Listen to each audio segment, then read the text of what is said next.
So আমি জানি না, আমার জাস্ট একটু গেস করতেছি, আমি নিজেকে কন্ট্রোল করতে পারতেছি না, দ্যাটস ওয়াই আমি রিডিংটা পড়তেছি। হ্যাঁ, ভূতু রিক্সায় উঠতে গিয়ে বলে, অনঙ্গবাবু আমার একটা অনুরোধ আপনাকে রাখতে হবে।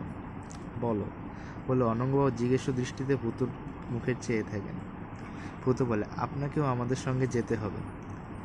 যাবো বই কি বাবা, নিশ্চয়ই যাব। আমি মাঝে মধ্যে গিয়ে তোমাদের বাড়িতে অতিথি হব। বলে অনঙ্গবাবুর চোখ দুটো আরও একবার মুছে নিয়ে আবার চশমাটা চোখে দেন। ভূতু বলে, না, মাঝে মধ্যে অতিথি হওয়ার জন্য আপনাকে বলিনি। ড্যাম, আপনাকেও আমার বাড়িতে আমার গার্জেন হয়ে, আমার খোকা, আমার শিশুর ঠাকুরদা হয়ে থাকতে হবে।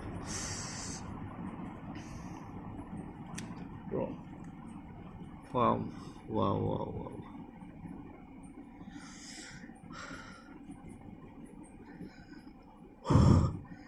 আমি প্রকাশ করতে পারতেছি না আমার ফিলিংসগুলো। ওকে, সকাল সন্ধে দেবদর্শন আর দেব সেবার সুযোগ দিতে আমাকে। পাগল ছেলে, কি সব চাতা বলছো। না, ওঠো ওঠো, রিক্সে ওঠো। তো বলে, আগে আপনি আমাকে কথা দিন। বেশ তো, কথা দিলাম, আমি প্রয়োজন মতো নিশ্চয়ই তোমার কাছে যাব। তোমাদের পেয়ে আজ আমার মনে হচ্ছে আমি সব হারিয়ে সব পেয়েছি, আর আমার কারো কাছে কিছু চাওয়ার নেই, পাওয়ার নেই। তোমরাই আমার শেষ জীবনের একমাত্র অবলম্বন। তোমাদের কাছে যাব, নিশ্চয়ই যাব। তোমার সেই শিউলি গাছের তলায় বসে তোমার খোকাকে নিয়ে, আমার দাদু ভাইকে নিয়ে খেলা করব। কে বলে কেউ নেই? আমার কেউ নেই, কিছু নেই, আমার সব আছে। আমি আজ সব ফিরে পেয়েছি। পরের লাইন।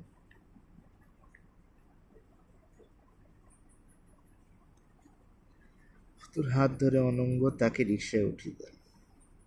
অ্যাকচুয়ালি এটা ফ্যাক্ট যে তোমার মনে করো যে সামটাইমস তোমার এরকম বাবা মা হতে গেলে যে জাস্ট তোমার সন্তান জন্ম দেওয়া লাগবে, এটা এটা কোনো ম্যাটারই করে না। টু বিইং এ পারফেক্ট মা আর বাবা, ইউ হ্যাভ ফার্স্ট তোমার একটা ভালো মানুষ হতে হবে, দ্যাটস ইট। বিবেকবোধওয়ালা মানুষ।